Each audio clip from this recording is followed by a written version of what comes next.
Second regular session of the 16th Congress is hereby called to order.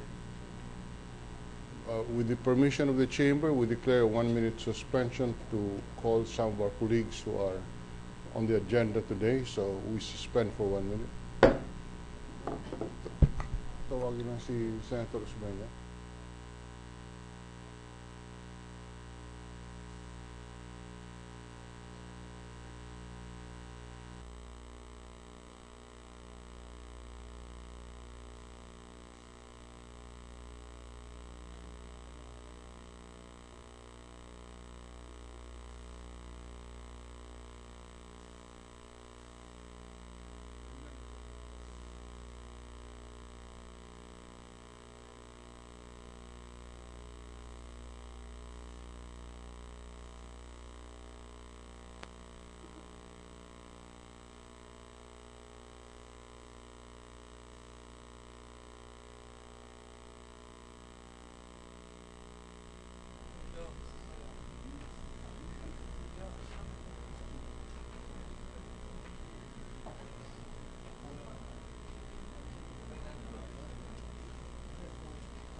Elevator daw, sir.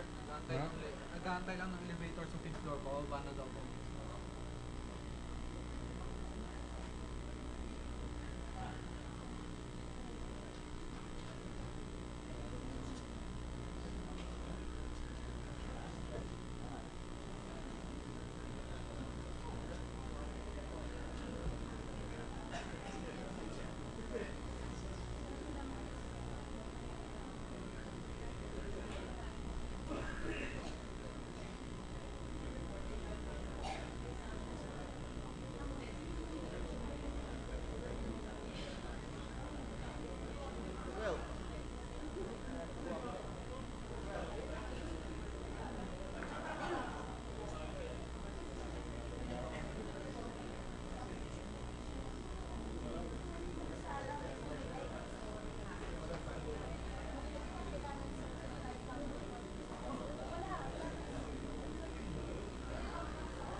The session is resumed. Senator Sergio R. Osmeña III will lead the chamber in prayer. Senator Osmeña.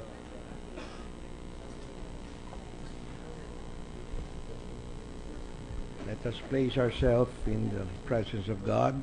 Heavenly Father, our source of life and blessings, we come before you today to seek forgiveness for our sins. During this lengthened season, give us the passion to renew our spirit and to grant us the grace to rise above our weaknesses. Almighty God, our nation continues to grapple with the grief and anger over the tragic deaths of 44 brave SAF commandos. Give all of us the wisdom to set aside our political and personal differences as we continue to search for the truth on the Mama Sapano encounter. Merciful Father, during these difficult hours, may we all reflect on the ultimate sacrifice of your Son, Jesus Christ, who underwent excruciating torment and humiliation and surrendered to your will on the cross to atone for all our sins. May the sacrifice of our SAF team serve to reinforce all Filipinos in their continuing quest for peace and reconciliation among ourselves and with all other peoples. Amen. Thank you, Senator Usmania. The Secretary will call the roll. Roll call of members. The Honorable Senators Angara, Aquino, Binay, Cayetano Alan Peter Compañero S., Cayetano Pia S., Defensor Santiago, Ejercito, Enrile Escudero Estrada, Gingona, Unasan, Lapid, Lagarda, Marcos, Usmeña, Pimentel, Poe, Recto, Revilla, Soto, Trillanes, Villar, Senate President Trilon. 16 senators are present. The Chair declares the presence of a quorum. Mr. President, with the consent of the Senate, I move that we dispense with the reading of the Journal of the 56th Session, February 23, 2015, and consider the same as approved. Any objection? Hearing none, the reading of the Journal of the session number 56, Monday, February 23, 2015, is hereby dispensed with, and the same is hereby approved. Mr. President, I move that we proceed with the reference of business. Secretary will read the reference of business. Bills on first reading. Senate number 2662 entitled An Act Granting Paternity Leave Benefits to Members of the Armed Forces of the Philippines by Senator Ramon Bong Revilla Jr. To the Committee on National Defense and Security, Civil Service and Government Organization. Senate number 2663, an act penalizing the use of mobile phone and other gadgets while driving. Senator Ramon Bong Revilla Jr. Public Services. Senate number 2664, an act institutionalizing the income classification of provinces, cities, and municipalities and for other purposes. Senator Marcos Jr. Local Government Finance. Resolutions, PS Resolution number 1192, directing the Senate Committee on Public Services to conduct an inquiry and critical review in aid of legislation of the country's policies on rail transit with the end of crafting possible legislation towards an integrated rail transit framework which will ensure safe, efficient, accessible, and affordable public rail transit system and will serve as an instrument in national socio-economic development. Senator Ramon Bong Revilla Jr. Public Services. PS Resolution number 1192, directing the proper Senate Committee to conduct an inquiry of legislation, the recent COA report on discrepancies and list two accounts of the Philippine Army totaling 40 billion in 2013. Santiago. Defense and Security. PS Resolution number 1194, directing the proper Senate Committee to conduct an inquiry in aid of legislation on the recent COA report questioning the registration and ownership of vehicles used by the Philippine Army 2013. Senator Defensor Santiago. Defense and Security. PS Resolution number 1195, directing the proper Senate Committee to conduct an inquiry in aid of legislation in the report that water in Boracay has high levels of coliform. Senator Defensor Santiago. Environment and Natural Resources. PS Resolution number 1196, directing the proper Senate Committee to conduct an inquiry in aid of legislation in the report that the Philippines is among the top countries dumping plastic into sea. Senator Defensor Santiago. Environment and Natural Resources. PS Resolution number 1197, directing the proper Senate Committee to conduct an inquiry in aid of legislation to report that drugs are prevalent at the College of St. Benil. Senator Defensor Santiago. Public Order, Dangerous Drugs, Education, Arts and Culture. PS Resolution number 1198, directing the appropriate Senate Committee to conduct an inquiry in aid of legislation on present statistics on drug in abuse and drug-related problems among the Filipino youth, especially students in universities and colleges in the country. Senator Soto III. Public Order, Dangerous Drugs, Education, Arts and Culture. Committee report. Committee report number 103, submitted jointly by the Committees on Electoral Reforms and People's Participation and Finance on Senate number 2361, introduced by Senator Pimentel III, entitled An Act Repealing Section 55 of Batas Pambansa Bilang 881, otherwise known as the Omnibus Election Code of the Philippines as amended, and mandating the Commission on Elections to provide for the office spaces of its field offices. Recommending its approval without amendment, sponsors Senators Pimentel III and Escudero. Calendar for ordinary business. Majority Leader.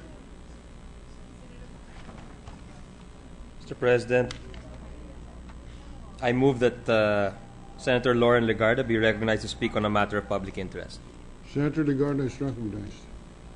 Mr. President, I understand that there are much to be accomplished for today's session. I wanted to put on record this statement on a low-carbon economy based on the presentations made earlier this week by the UK Commonwealth Office, and in light of the climate historic visit of President Hollande this week. But I will no longer read my long speech, Mr. President, and instead request that this speech be included in the records of today's session. Thank you, Mr. President. The Secretariat is directed to insert into the records the speech of Senator Lagarda for today's session. Majority Leader. Mr. President, with the consent of the Senate, I move that we resume consideration of Senate Joint Resolution 12 under Committee Report 99. This is the legislative bill on the electricity imbalance in the Luzon grid, Mr. President. Consideration of the measure is in order. The parliamentary status, Mr. President, of the measures that we are in the period of interpellations, I thus move that we recognize the sponsor, Senator Osmeña. Senator Osmeña, the principal sponsor of Senate Joint Resolution number 12 under Committee Report 99, is recognized. And with the consent of the sponsor, I move that we recognize Senator Pia Cayetano. Senator Pia Cayetano is recognized in the period of interpellation.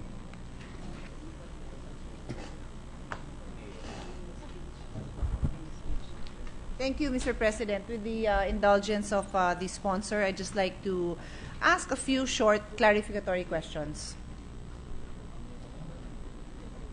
Thank you, Mr. President. Of course, the young lady from the gig is welcome to ask all the questions she wishes and take as long as she wants.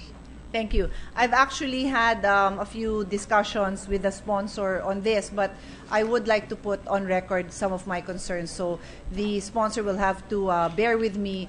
Some of these concerns I've already raised with him. But for the record, Mr. President, I'd like to start with conflicting statements I've read in the papers about a looming power shortage. Sometimes the administration, whether it's Malacanang or the Department of Energy, would say that the power crisis is imminent and it will happen. And then I'll feel na kumakambyo ng konti and they'll say, we're doing everything in our power to prevent this from happening, so it may not happen. And then there's a little bit of discussion on why they still have the need to ask for emergency powers. Of course, I have read the sponsorship speech of His Honor, and I do know His Honor has made the statement that he fully agrees with the prediction that there will be a shortage. So that said, how bad does His Honor think it will be? Are we looking at something like daily, a few hours a week? And also to clarify, we're pretty much referring to Metro Manila or Greater Metro Manila and the whole Luzon. So kindly enlighten me on this. That's about 15 questions there. Already. So. First, I'd like to ask our members of this chamber to look at the board. That is a supply-demand computer simulation for the entire year, and that was given to us by the DOE, but I believe that was done by the NGCP, which is has a good handle because they're the ones who are our systems operator. First things first, the DOE and Malacanang has never defined what a crisis is. Okay. Now, a crisis is really a severe shortage of power. In the graph, I don't know if you can see the red line, the lowest line. I don't know if it's visible from your side. It's hardly visible from The mine. lowest line. Yes. Okay. The lowest line. The lowest line is the peak demand of the Luzon grid. This is just for Luzon. And that moves up and down through the years. But you will see that the red line is highest during the summer months. And understandably so. The hottest months of the year means more people are using air conditioning units. Now, above that is a yellow line. That is known as the regulating reserve. Now, the regulating reserve is a required reserve because there can be not too much fluctuation in the lines or we suffer a blackout. So the NGCP, which has to pay for this, of course, they charge the customer for it, has to have this reserve so they can adjust upwards or downwards in order to keep the frequency on the transmission lines stable. So yan, kailangan po yan. So you can add that as a permanent need. Okay. And then there's Gray. oh, that's better. There's the gray line. The gray line is what is known as the Committed? yellow alert line. It is composed of the capacity of the biggest single unit in the Luzon grid, which is SWAL. SWAL has 2 units, each with an installed capacity of 647 megawatts. So let's call it 650. So that yellow line or gray line is 650 megawatts. And then what color is the black line? The top? The top line. I don't know. It looks The like a top dark brown or black. Okay, let's call it the black line. That is what they call the dispatchable reserve. That's another 650 megawatts. So you will see, Mr. President, that as you go through from left to right, the red line moves and the black line even moves. Yes. That is because they take into consideration what is going to be the demand and also what is available at that particular month. The generating plants all have to close down during the year, practically all of them, in order to clean it up, Maintenance. make maintenance and repairs. Now, that usually doesn't take longer than 10 days, 15 Okay. days max. Okay. Unless there's a major issue, then it could take as long as 2 months, 3 months. All right, so when you say you have a shortage, we mean the black line. The black But dotted yes, line. but it was confused by the public because the DOE never defined it, and they thought it was the lowest line, the red line. Ah. So if you say, ay wala naman tayong shortage eh. Technically, tama po yan because yung red line, hindi naman tumatama. And except on 2 days, the two hottest days, which is predicted to be one in April and one in May, it doesn't breach the supply. The solid colors you see there is what is available, what is the supply. All right, so the dark blue is the existing plant, and the dark gray solid color are the committed plants, those that are coming online. All right, so you see that if we use this graph, medyo short tayo sa black line. Yes, black dotted. That is what is meant by electricity shortage. And I agree with them because I've been predicting this since 2011 and 2012. And in fact, suggested quietly to the Secretary that he must lower the cap from 62 pesos, this is the cap on the WESM, to 32 pesos because I was already noticing severe spikes, random but severe spikes in the WESM market in 2011, which are indications of shortage. So now, Mr. President, this defines then what a shortage is. To me, a shortage should be anything when the dark gray and blue fall below the black dotted line. Sorry, the dotted gray, The top line, the top the top black, the top dotted black. Yes. There is a and short- then there's can the you solid gray and the solid blue, right? So when the solid blue or purple, from my vantage point, and gray are lower than the dotted black, there is a shortage. To me, I call that a shortage because our reserves becomes What Too- is the too low. practical effect of that? That on certain days there will be no electricity? Is that what it means in layman's It term? really depends, Mr. President, because, like for example, today, about 2,000 megawatts is out. If our reserve is only 1,600 megawatts, we would be having brownouts, rolling brownouts today. And our demand today is only estimated to be 7,300.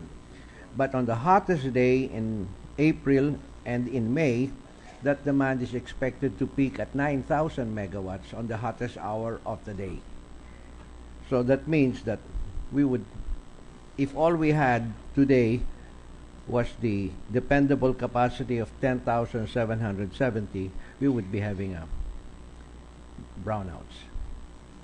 So if on these particular 2 hot days in the summer, if it doesn't seem so bad, even though I believe the standard should be no brownout whatsoever in a country touting itself as the tiger economy. Exactly. That is where I have a big problem, with those kind of pronouncements. So to me, that is not acceptable. But at the end of the day, 2 days is not horrible. No. So my question is, what are we looking at? What is the best case? What is the worst case scenario? All right. We'll have just to talk in generalities. Yes, and of I'll course. tell you why. I'll give you an analogy. Let's just say you own a fleet of 30 jeepneys, which you have run for business. Now, the older your jeepneys get, the more the chances of a breakdown, Of right? course. Of course, you can repair it in probably 2, 3, 4 days, but still, you have to estimate how many will break down. So every year, probably the downtime increases. Gets bigger and bigger. Right. That is what we cannot also predict. Okay. So we only have a reserve of 1,600 megawatts, which is very thin. However, the average demand, for example, for the month of April and May is expected to be about 8,700 megawatts. It's only on 3 or 4 days will it reach 9,000, and that's only probably for 2 or 3 hours from 12 noon to 3 o'clock. But we don't want a brownout even at that time. Yes, of course. So we've been trying to get people to join the ILP so that they can deload and use their own generator. And this, in effect, reduces the demand and brings the black line down. So I'll get to this later, because at the end of the day, I will ask His Honor to explain to us Take your again time. in layman's term what his proposed solution is to the request for emergency powers, no? But I think I'll get to that later. I really appreciate this breakdown of the illustration to help us understand. So are you saying that in a worst case scenario, assuming that there will be breakdowns of old plants, we may have more than 2 days, and in a best case scenario, we would only have 2 days, or probably none? Mr. President, when I say 2 days, I mean 2 days when we will run short of power, but I don't think By a few hours. We will not know. It'll probably be 1 hour to 2 hours at max, and then it will be rolling. So they will But this deload but this is already with His Honor's solution, or this is Yeah. already with the ILP in place. Yes. which, if I may ask, is this already in line or consistent with the solutions of the Department of Energy, or if this is just the chairperson of the committee's proposed solution, which we will be adopting? We have all been working together to get the ILP program in place, and it's been going very well. Okay. It's been taking longer because we've been drawing up contracts, and when they go from the lawyers of the ERC back to the lawyers of the individuals, then they'll ask for 2-3 weeks to study it and Yes. send it back. So it's been a long and tedious process, but it's been working very well. And just for the elucidation of the members of this chamber, we already have commitments for 300 megawatts in the Meralco captive market, 500 megawatts in the Meralco contestable market, so that's already 800. Then we have added on 440 megawatts for the directly connected customers, and these are the big ones outside the Meralco market that are directly connected to the transmission lines of National Grid. These are like Hanjin, Texas Instruments, etc. That's 440 megawatts. Yes. Then we have another 140 megawatts for the generator sets owned by the PESA locators. And then lastly, we have 79 megawatts owned by the government. These are generators that were never registered with the ERC. And that's a requirement. So, for example, Congress, we found out, has 3 megawatts, and so now they've been recruited into the interruptible load program. Now, that's about 1,450 megawatts. So, if at any one time they are required, you can at least depend on one half of that, or 700 megawatts. Now, what is the nature and what is the effect of this? Simply put, Mr. President, si Senator Pia may 1 megawatt generator sa bahay niya, sa compound niya. At tatawagin lang po kayo ng Meralco. Senator Pia, bukas po, kung pwede lang po, between 11 o'clock and 3 o'clock, peak hours po yan, gamitin mo yung generator ninyo, wag kang kumuha ng elektrisidad sa Meralco line. So that lowers the demand on the grid. And it's like effectively contributing 1 megawatt to the grid. And Pia says, sure.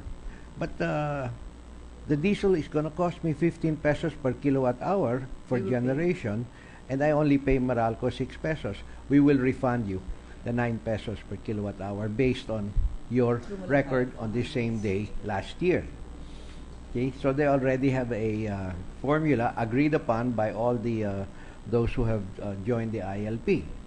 So you will get 9 pesos based on your consumption on the same day in the same hour last year. Cash And ba? Excuse me? Cash? Will I get that in? No, ma'am. It will be credited to you because it will be charged to every customer in the Luzon grid. Okay. With the permission of Senator Pia. Yes, please. Senator Osmeña, what if a participant in the ILP would refuse at that point when it is needed to, to not use the electricity from the grid and refuse to use his generator? Well, thank you for that question, Mr. President. That's a good question. Here's what the reality is. Let's say you own a 1 megawatt in a small mall. Now you know that there's going to be a shortage. What happens is that if there's a shortage, you get deloaded. Meralco will just switch off, certain districts for 1 hour, then roll it to the next district. Now, when you get deloaded, you'll have to start up your genset anyway, right? But now you won't get refunded for the cost of fuel, which is why it is in their interest to join up. Okay. Now, you can make arrangements. For example, which is why I'd caution the House, don't be so strict and make this obligatory, because everybody might have a different problem. For example, may nagsabi po sa akin, teka muna, Serge, I have 2 megawatts here, but one of them is very old. I cannot commit that. Okay? So, pwede, I will just commit 1 megawatt. I said, okay, go ahead and do what you want. Second, I only have fuel that's good for 3 hours. That's what another guy would say. If you ask me to run it for 6 hours, I'm going to run out of fuel. I understand that. Which is why Meralco understands that, the DOE understands that, but our companions in the lower house don't seem to understand that, and they think that if you got 2 megawatts, they can demand that you produce that. No, you don't have to do that. We have more than enough, but don't be so strict with them, because we want them to cooperate with us. Another example, a very big real estate developer, for example, the one that owns Eastwood, they've got about 17 buildings there. They have about maybe 17 megawatts. But they told me, I have a problem because my fuel is in each building. In some buildings have fuel good for 1 day, some buildings are good for 2 days, but I cannot transfer everything into one tank. Yeah. So you'll have to understand that I've got a problem, and I can't send the fuel tanker there to top up my tanks because there are lots of traffic in Eastwood, and they can only do that at about midnight. Yes. So, we have to be understanding. They want to cooperate, but they They're all different find themselves circumstances. in a situation wherein, please understand that this is what I can do. I'm going to do everything I can, but understand that these are my limitations. However, since we have 1,400 and the DOE said, well, max we would need on a certain day would be 700, I think we're pretty safe. We have a bonus, which I think the senator from Batangas will be very happy to hear, but I'll wait for him to ask the question. Thank you. I thank the senator for the illustration. Did that answer? Okay. I'll proceed, Mr. President. So, in those examples that His Honor gave, these are basically the different parties that he was referring to when he mentioned that we had to go back to so many people and get their understanding. So this is already the agreements that His Honor was mentioning earlier. And yes, they have been signed up already. So basically, they are in the form of contracts? Agreements. Agreements. Because the agreement is, how will I get paid? Yes. So in other words, it's a commitment to shift to their own gensets to free up. When they are called upon. Called upon. Yes. Exactly. So in the Meralco franchise area, Meralco is the bastonero here. I mean, they will be the ones calling up, say, Mr. Recto, can you use your 3 megawatt tomorrow from 11 until 3? Sure. So Mr. Recto turns it off, but he gets refunded for the difference in the fuel and the generation charge of Meralco. How is this now reflected in the bill of every consumer? There'll probably be a new line. And it's a very heavy charge. It's 1 centavo per kilowatt hour. It's been computed by NGCP and ERC. What do you mean by a new line? Kasi we have already, what do they call it? We have, what's the term? We have already unbundled our electric bills. Literally a separate line with a separate charge. That's what you mean. We have unbundled our electric bills. So now, if you take a look at your Meralco bill, there's generation charge, transmission charge, distribution charge, SERA, which is foreign exchange risk, universal charge to pay the debts of PISALM. There's something for environment, etc. So, in order to be transparent, this was unbundled by the APIRA so that everybody would know what he's paying for. My seatmate over here is telling me that the newspapers are reporting a 1 peso per kilowatt hour increase. It's Can His impossible. Honor comment on that? That is an impossibility. Impossibility. Yes. Now, this is for the ILP. What will increase, of course, are the WESM. But like Meralco is down to 1% of the WESM. So, of the total needs of Meralco, Right. they only buy 1% from the WESM. And then the WESM now has a secondary cap of 9 pesos.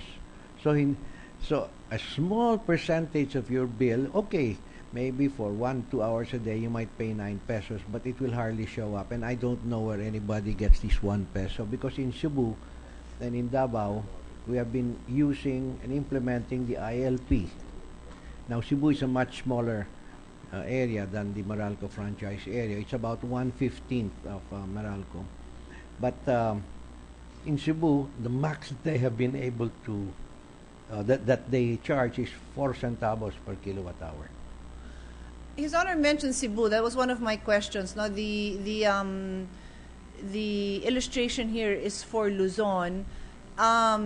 Are the ILP negotiations only for Luzon-affected areas? Yes, this is for the Luzon grid, Mr. President.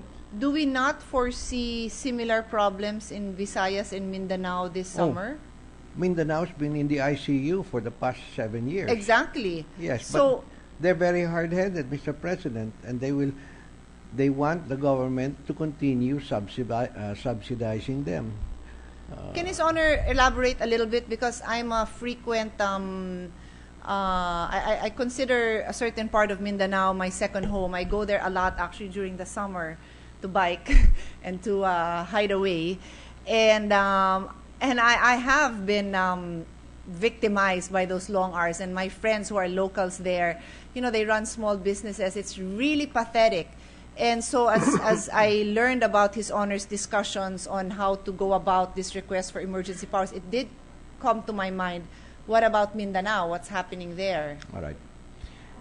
Before we passed the EPIRA, or the Electric Power Industry Reform Act of 2001, you will remember that it was the government that owned all the power plants, or practically all the power plants. This was a presidential decree in 1973 or 74. So therefore, the government was responsible for raising the capital, constructing the plants, and running it properly and managing it. Unfortunately, government is the lousiest manager of anything. The private sector is always better because it's their money at stake, so they watch. Right. They watch the cents, they watch the expenses, they make sure that the plant is running at optimum. All right, so because we did not start up the nuclear plant, which was a huge part of Yes. the Luzon grid, we started running short.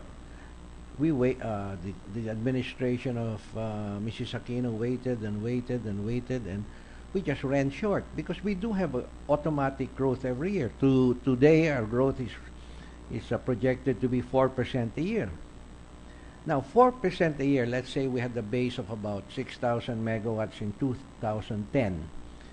4% a year is about 240 megawatts, and the following year it's 260 megawatts, 280. Today, we need about 350 megawatts a year. And we have not built a single power plant since 2010. It That's takes one of my 5 years questions to build a later. power plant, which is why now certain players, stakeholders, have said we may have this shortage until stretch out to 2018. Well, I've said that already 6 months ago. This thing is going to last until 2018, although the gap is going to get smaller because we're producing about 400 new megawatts this year and about 500 next year. But that will only take care of the growth. That doesn't add to our reserve. Right, right. And then by 2017, we might have 800 megawatts coming online. Then by 2018, about 1,000 megawatts. But we must continue to build the plants because we have to take care of the growth. And we must also make sure that we're able to cover a bigger percentage of plants that will break down because they're getting Yes. older. Hey, these plants were commissioned in 1995, so they're now about 20 years old already. You don't expect them to run as smoothly as they have been, say, 10 years ago. But going back, Mr. President, to Mindanao, you were giving us the history. All right, Mindanao. So what happened was the law, which was drafted by the World Bank Group, following the model of the United Kingdom, where Margaret Thatcher in 1992 also privatized its energy sector. It sold off National Grid, which was their transmission company, and whatever generating companies that the government had. And the policy was, all right, let's not depend on government. The private sector is willing to do it if we give them a decent return. And that's what happened. It was very successful. This was an experiment that was started by the dictator in Chile called Augusto Pinochet. But fortunately for Chile, Augusto Pinochet used a big team of economists from the University of Chicago to plan their new investment program. And this was one of the reforms, and it works well in Chile. It was followed by Argentina, it was followed by Australia, it was followed by some states in the United States. But the big example was the 1992 privatization of the United Kingdom. That's when everybody eyes opened up and say, so this thing's going to work. Now, we're doing it here today now. The PPP is similar. Sabi namin, okay, you build a highway, you can collect toll. Government now doesn't have to set aside funds to build that highway. What government does is now has available funds to build the schools, the hospitals, Right. that are public goods and public services that the private sector will hardly make money on. You don't make money by building a classroom in barangay so-and-so in Antique. You're not going to make your money back. So this was a private sector initiative, I mean PPP type of program. And it has worked very well because government has never had to spend money now to build a power plant. It was the private sector that has built all our power plants and continue to run them. So what happened in Mindanao? Ayaw sumali. Ang sabi po nila, alam mo, we have the cheapest rates because we have Agus Pulangi. So can you exempt Agus Pulangi from any sale for 10 years? And I told our friends in the House panel, said, sure, but in 10 years you're going to be running out of supply. What will you do then? It takes 5 years to build a plant. 2, if you're not going to have competition, we promise the private sector, you build, government will not compete against you. That's why we said, privatize all the government plants. I'll tell you something. In the previous administration, during GMA's time, she was telling because we still owned a lot of the plants, by we, I mean Napocor, Yes. because it took time to offload them Yes. and privatize them. She was telling them to sell below cost, which of course upset the guys who came in and said, my cost is $4.50 per kilowatt hour. I know your cost is $4.50. Why are you selling at 3 pesos? Political. And you know, this is big money. It's an average of $2 million to put up per megawatt to put up a coal plant, for example. And if you have a minimum 300 megawatt coal plant, but in the tens of billions of pesos, and these are long-term commitments. But they want a stable policy. So since Mindanao wouldn't join, they gave them 10 years. True enough, in 2010, in 9 years, when this representation was campaigning in Mindanao, he was going through these 4-hour brownouts.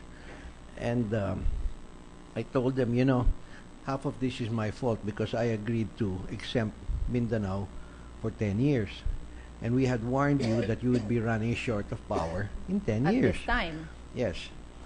But because it was so cheap, the leaders in Mindanao refused. Now, it depends on the nature of your market, Mr. President. Manila has a huge commercial and industrial market. Metro Manila, Mega Manila, all right? So, say, 33% of the power of Meralco is absorbed by the industrial sector, 33% by the commercial sector, and 33% by the residential Domestic. sector. But in terms of accounts, in terms of bills, more than 90% goes to the residences because a small house gets a bill. You mean in terms of numbers of bills, number of clients? Accounts, yeah. They call it accounts, you know, Accounts, because yes. MOA, Mall of Asia, just gets one bill. Correct. And you and I, get one Yes, bill also. So the residential vote is very strong politically. Mindanao, they hardly have any consumption for industrial and commercial. And they refuse to understand that you have to first favor the industrial and commercial because that's where your jobs are coming from. That's where the small businesses depend on. But they've been very, very stubborn. It's gotten to the point that they had brownouts like something like 270 days a year out of 360 days a year, which is awfully ridiculous. It's like a fourth world country. I know. But they're very, very stubborn. Anyway, secondly, they wouldn't connect to the Visayan grid. Now, see, we, Luzon, can pass on excess power to the Visayas. That's another story, but we have the link Yes. between Bicol and Samar, Samar and Leyte, Leyte and Cebu, Cebu and Negros, Negros and Iloilo, and Panay, no? So we can pass on power. We cannot pass excess power, say, from the Visayas to Mindanao because they refuse to allow the When you submarine say they, cable. who are The leaders, yeah, the leaders, the Political congressmen. I will leaders. whisper them to you Yeah, when well, we no, I sit just want to down. know. It's enough for you to say political leaders. Yes. So all the of- business sector cannot prevail over. The business sector is very minuscule compared to the number of residents in Mindanao. It's really pitiful because I've tried to explain. I've met with their groups and I've tried to explain it to them. Now, here's another problem. Ang sabi po nila sa akin, just give us Agus Pulangi. And I responded, I said, I cannot give that to you. That was paid for by the Filipino people. That doesn't belong to the people of Mindanao alone. I mean, hey, we've sold all of our other plants already. Right. And if you're talking about hydropower dams built by the government, we've sold Magat, we've sold Caliraya, we've sold Pantabangan, we've sold San Roque. I mean, and here you guys are saying, no, this is ours. It's not yours. You didn't pay for this. This was paid for by the Filipino people, and the waters are owned by the Filipino people. So what happened was circumstances have caught up with them. They've just got a tremendous shortage that people are voluntarily, the private sector are voluntarily building power plants there because they know they can sell the power.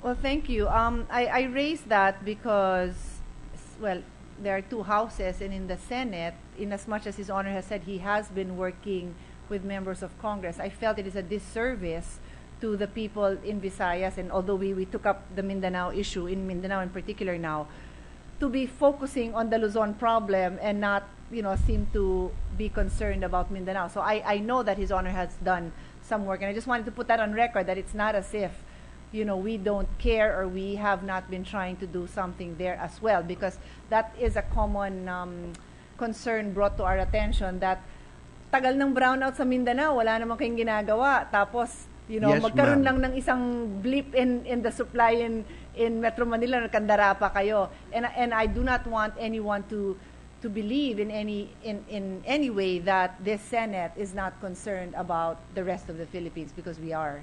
So No, thank we you for are. that. We have Thank we've you for that. continually, not continuously, met with them, and they're just too stubborn. But of course, the votes, ito pong ito pong attitude dun, because most 99% are residential accounts.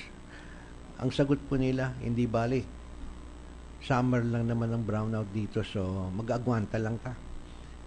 They're willing to make tiis just so their bill doesn't go up. But the bill is really, right now, they've got a blended rate of 3 pesos per kilowatt hour. The new coal plants are at about 4.50 to 5 pesos, depending upon the area. So they held off and sold off until the Department of Energy had to send in generators to the individual, very expensive generators, to the individual electric cooperatives there, and it was 12 to 15 pesos per kilowatt hour. And it took a long time for these guys to learn their lessons. So finally now they're welcoming the 300 megawatt that Aboitiz just finished there. Another 600 megawatts coming up by San Miguel Corporation, the 200 megawatt of the Alsons Group. There's the 460 megawatt coal plant in Fibidec by the Gotianim Group, and another 600 megawatts by the Ayala GN Group. So the private sector is going in there, but it would be better if they had been connected to the Visayas. Why? Is that then just wait, can you include in your answer? Do you think that's gonna happen? Can that happen? Never. I think it's more. There are more chances of it happening now because they're getting to live with the 4.50, the 4 peso and 50 centavo rate. When there was a big resistance before, it seemed that was the end all of their position. So ngayon kailangan na nila bumayad ng 5 pesos, 5.50. They know it's better than the gen sets that Yes. we sent them at 12 pesos to 15 Yes. pesos. No? Yes. Just very briefly, Mr. President.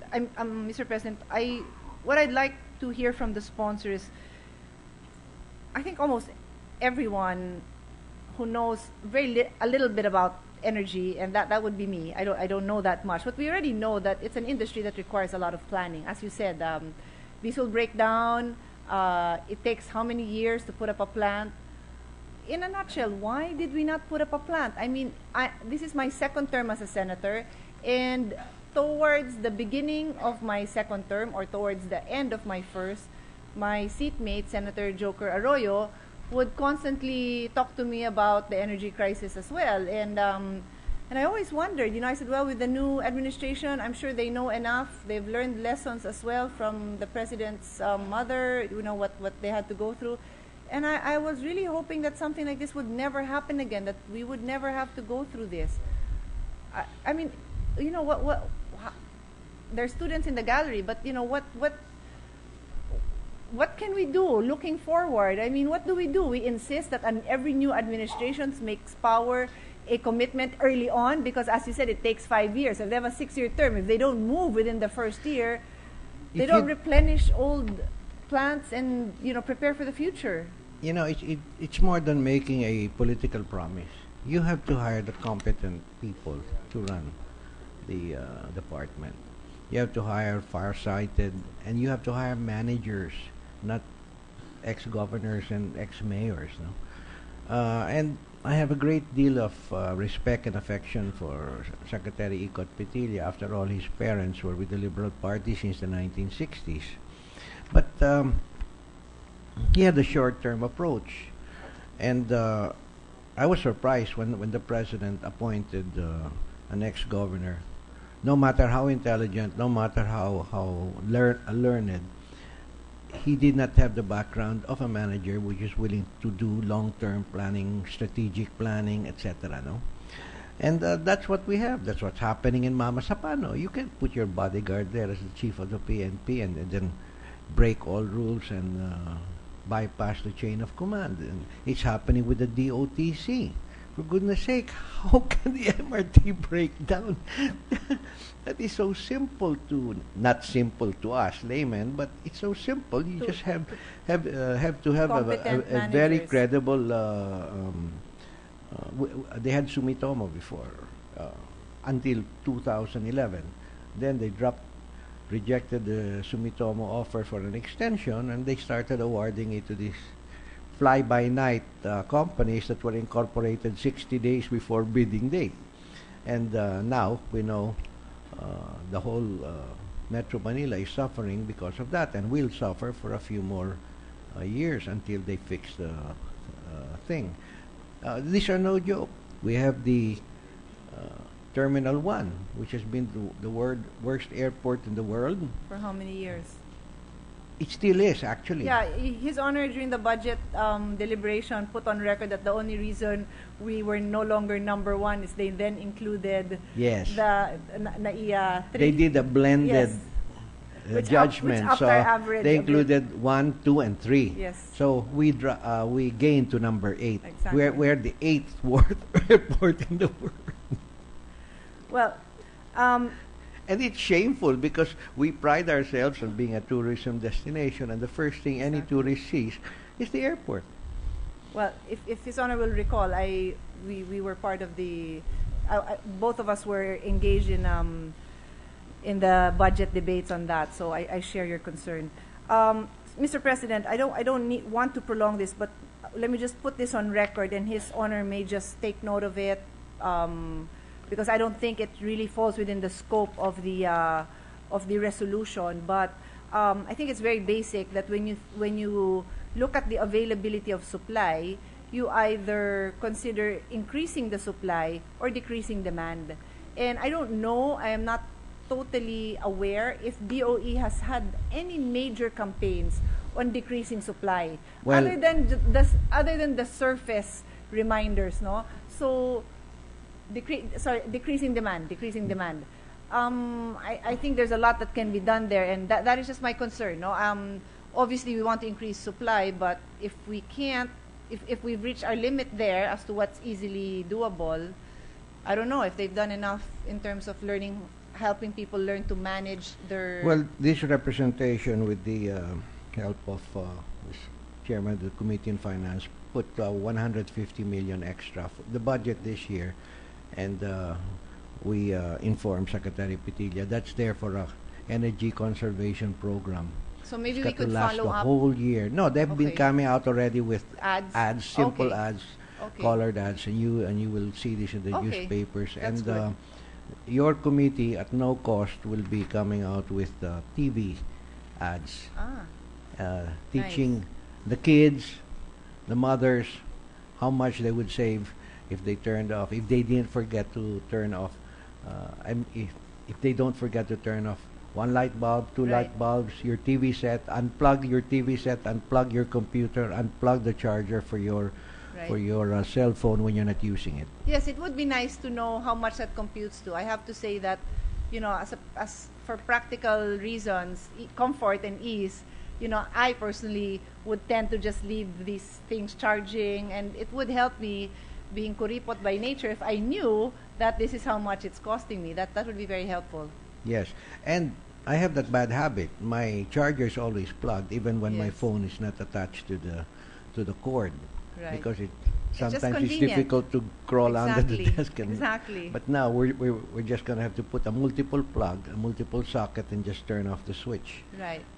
Well, my last question, Mr. President, just to be sure, in the resolution that we are going to vote on and I assume will be adopting, this is limited to the program, the ILP program. In other words, if we pass this resolution, we are not granting the administration unlimited powers to do anything. We are simply authorizing them to continue, which basically continue this ILP program, which His Honor has already put into place, no, with the various sectors, with the DOE and the private sectors. Is that correct? Yes, ma'am. That was the reason why we took so long. Our colleagues in the lower house employed the shotgun approach Yes. and came up with the resolution suspending the Clean Air Act, the Clean Water Act, the Grid Code, and we determined that that definitely was not the way to go. And what you see here is really everybody's inputs. We have met with the groups so many times, and they were the ones who contributed the various sections that you see here. There are no objections because this was cleared with the DOE, cleared the ERC always came, the NGCP, the Meralcos, the RESAS, etc. So hindi po ito akin eh. This is recommended by the players involved, the stakeholders involved, and we will meet again tonight to fine-tune some of the passages here and the subsections, but this is a cooperative effort.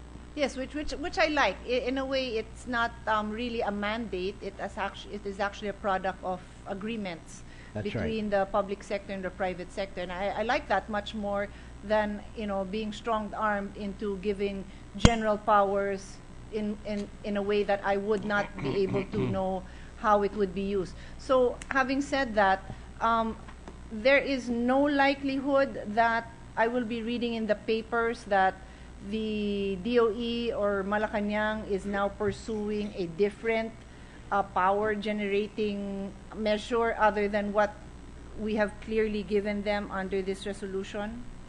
Well, I think it narrows it down.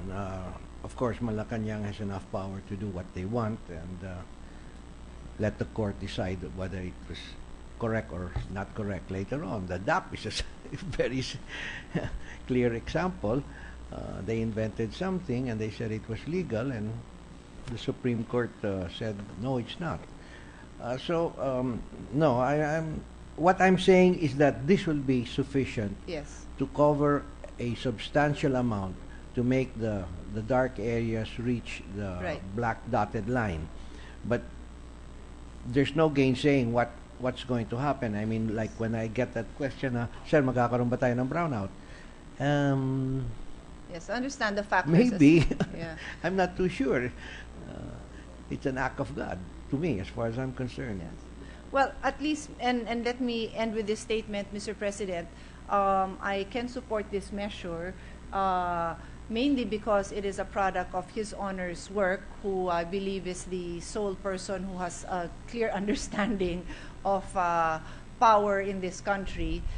Thank you for your candid responses. But as I said, I can support this because it is not like being railroaded on us, and what we are actually approving is our agreements voluntarily entered into by the private sector with our government agencies. That I can support in principle. Beyond that, as His Honor said, we are not granting any authorities, and although we cannot control what the administration does, at least clearly what our mandate to them is as it has been defined in this resolution and as clarified by His Honor. Thank you very much, Mr. President. Thank And you. thank you very much.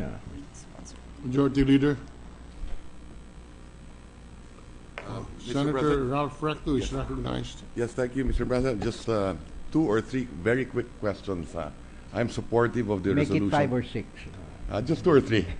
I'm very supportive of the position taken by the chair. Since all the plants are in Batangas As I anyway. see it, just a few clarifications. First item, Mr. President, is that, one, will we have brownouts during the Pacquiao fight on May 2? Well, my answer to that is, there are common areas which have the big screen, and if you paid them, dun walang brownout. So you can go to Arena, Mall of Asia, Araneta Coliseum. But that would fall on the week 20, if I'm not mistaken. Yes, that's a period of shortage, and May is the hottest month of the year. That's right, and it is the biggest shortage. And having So I said will not that, guarantee anything because the Pacquiao fans even are if gonna we kill pass me. the bill, you could still have a power shortage during the Pacquiao fight. That's correct. Okay, so this resolution will not solve the problem of the Pacquiao fight. But what happens, Mr. President, is that that's a weekend. Yes. So the demand is low on weekends, Yes. Saturday, Sunday. I'm just looking at week 20, Mr. President of the House. A second point, you mentioned that the cost to consumers, it will be a cross-subsidy to pay for the ILPs. Is that Yes. correct? And you said that in your computation, 1 centavo. Not my computation, NGCP and NGCP's DRC. computation. Yeah. Now, Meralco has mentioned already in the papers that they expect prices to go up by at least a peso. They have an explanation for that, and Yes. it's, I have all of the documents Yes. up there. That's 84 centavos or something. Yes. But it has nothing to do with the ILP. It's Yeah. got to do with I'm just the wondering, settlement. Mr. President, why should the prices go up when oil prices are going down? Because That's, oil prices now are $50 a barrel. This is another topic. Yes. I can show you the response of Meralco. I can send. I can Okay, have it thank you. copied and sent to your office. But Please do so. Thank you very it much. has, they've got delayed charges which have not been approved by ERC. This is the problem also in the regulatory sector that you spend for something now, then you apply to the ERC. For recovery. Can I recover this? And the ERC might take 2-3 years, and all of a sudden it all bunches up, and people will just fall off their seats saying, "How can you raise that?" Well, I it was understand. something I did 3 years ago. I understand that. Thank you for that, Mr. President. The third and the last item I'd just like to be clarified on is that there is also, this resolution also has an appropriations. Meaning to say, yes. Isn't that right? Well, we leave that up to the president. There are 3 or 4 areas that have to be covered, and let the previous administration, the administration of President Arroyo, granted special rates to several PESA locators and Hanjin, Texas Instruments. Wow, it's about 2 or 3 pesos below the grid rate. And they said, how will we be covered? Because the ILP only will give you so much, 9 pesos. And so, yes, in fairness, we want to keep them whole. So the DOE decided, yeah, we'll have to cover that with the Malampaya Fund. It's not going to be that much. Yeah. I mean, Yeah, the that's total precisely the cost question, to yes. the Malampaya Fund, Mr. President, would probably be about 400 million. Only. Yeah. We I only think so. expect 400 million Yes. under this resolution. Now, remember, the ILP will be charged to everybody. Correct. That extra to cover the difference in the subsidized rate of the PESA locators, that will be charged to Malampaya. Malampaya. And that's only 400 million. I think all in Yes. all, it's not going to spend more than 400 million. You know, they were willing to spend 6 billion to lease a 300 megawatt plant. Yes. Thank you for the reply. That's all, Mr. President. I Thank wanted to respond to add, you asked me a question that was valid yesterday, and you asked me how much would the CBK cost. you. And the response I got from Isang, which owns Napocor, which still runs CBK, although CBK is on an energy conversion agreement with Japan Power, J Power. They gave me the number 1.8 billion, which I told you yesterday. Well, we ran the numbers until up to midnight last night, and I said this is impossible because a pump storage plant releases the water in the daytime, anytime it wants. It's a beautiful concept because it's the hydro companies faucet lang eh. You don't need. You can do a black start. Just turn it on, turn it off without any problem. And at night, when the rates are cheapest, they reverse the turbine and they pump it back to the upper lake. And so when they said they would lose 1.8 billion, I said, just off the top of my head, that's impossible, because you're selling expensive. You're selling during peaking hours, and buying during the dead hours of the night, 11 o'clock to 6 o'clock in the morning. So even if we extended the pumping to 9 p.m. to from 9 p.m. to 8 a.m., you still are going to come out ahead. Well, I've had two other groups compute it last night. Pisang will make a profit of about 500 million. Conservative. If the Western rates are higher, Pisang will make ₱1 billion net profit. Well, thank you for that, Mr. President. Thank you. The chair has a few questions, Senator Zumania. if Certainly. you care. Paragraph 5 May of I this, ask for a 1 minute. 1 minute suspension? Spend for 1 minute.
Okay.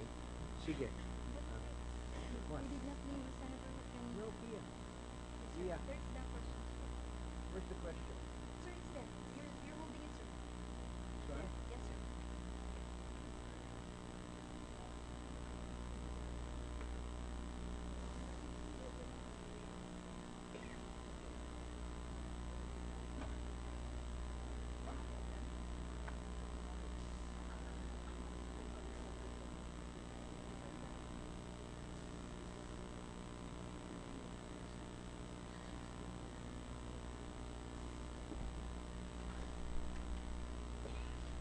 Motion to resume, Mr. President.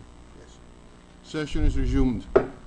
Yes, Mr. Sponsor, would you mind spreading into the record the expenses that is supposed to be incurred on paragraph 5 of this joint resolution, The impression of the chair, and correct me if I'm wrong, is that these are subsidies that will be sourced from the Malampaya Fund, and I can see here, for example, that among those authorized subsidies would be the reimbursement of expenses incurred by entities in increasing storage facilities of diesel for use by the natural gas plants as certified by the DOE. Just for the record, these are subsidies to the private sector. Yes, Mr. President, and let me give you a specific example because this concerns the Ilihan plant, Yes. which has an installed capacity of 1,200 megawatts. So it's a big chunk of the dependable capacity of the Luzon grid. When Ilihan was constructed by KEPCO, Korea Electric Power Company, they only built a small storage capacity good for 10 days. Why good for 10 days? Because they're down only 10 days a year. No, I'm sorry, correction. Malampaya gas is down for only 10 days a year. So they can switch to alternate fuel. The alternate fuel that they picked was diesel, what is known technically as neat as in NEAT diesel. What we know as pure diesel, what we used to use before, we passed the Biofuels Act, which means now it's 1% cocoa diesel and going to 2%. All right, so when I spoke to the manager of the plant and asked him, why are you going down to 420? Why are you only running one plant? Oh, because Senator, the other 600 megawatt, we already scheduled that already for annual maintenance. Anyway, Malampaya was going off, so all right. And then why are you derating from 600 to 420 megawatts? He said these plants were constructed before the Biofuel Act was passed. Biodiesel is it clogs our filters. This was not made for biodiesel, so we've had to derate it to 420. And I asked them, what would you bring it back higher to 550, 600? If we're allowed to use pure diesel, then we won't be having 5-day downtime cleaning up the filters again before we revert to natural gas. So I spoke with the Shell people and I said, all right, suppose we wanted to put up a 30-day storage facility there, minimum. That's not a problem. We can bring a barge in, tie it to their jetty, and feed it through a tube, and we can supply them any amount of diesel they want. And I said, give me a max, $1 million. Oh, that's nothing. That's 50 million pesos. So I said, that's worth it. So that's why this is in there. But they won't be using that now because we've made arrangements with Shell, which is right next door, or with Petron, to just keep the truck streaming when they're down, to use alternative pure diesel, because it will give the Filipino people more power. So ayun po, the accompanying bill here is the biofuel, the exemption from the Biofuels Act. And that is the reason for this particular subsection. It's just to help pay. We felt it was not fair for the government to order Ilihan well expand and spend the $1 million. But from the government's point of view, we felt it was a worthwhile investment. So it is the view of the sponsor that the amount of public money that will be used here would redound to the public interest. Yes. As the plant can. Yes. This is what they call an extraordinary expense. I mean, not every plant needs this. No, this is just the one plant that happened to. See, the Lopez plant, which is next door, for San Lorenzo and Santa Rita, they have 3 times the storage. They can run for 30 days. But I don't know why, but KEPCO only built one storage plant, or about, 10,000 liter capacity. which is only good for 10 days, which is the amount of time that they expect Balampaya to be out. So, Would it be possible that other plants will claim a similar reimbursement for the expenses that they may incur? In other words, what I'm saying is, are there other plants similarly situated who can... None. And if you wish, Mr. President, during the period of amendments, we will limit it to Ilihan. As a matter of fact, we can eliminate it completely because we have found a way to supply them without having to... you can build eliminate this. paragraph F completely without... Yeah. Okay. No, not paragraph F. That's review the rules and regulations, no? No, no, 5F. No, I'm sorry. 5F. 5F.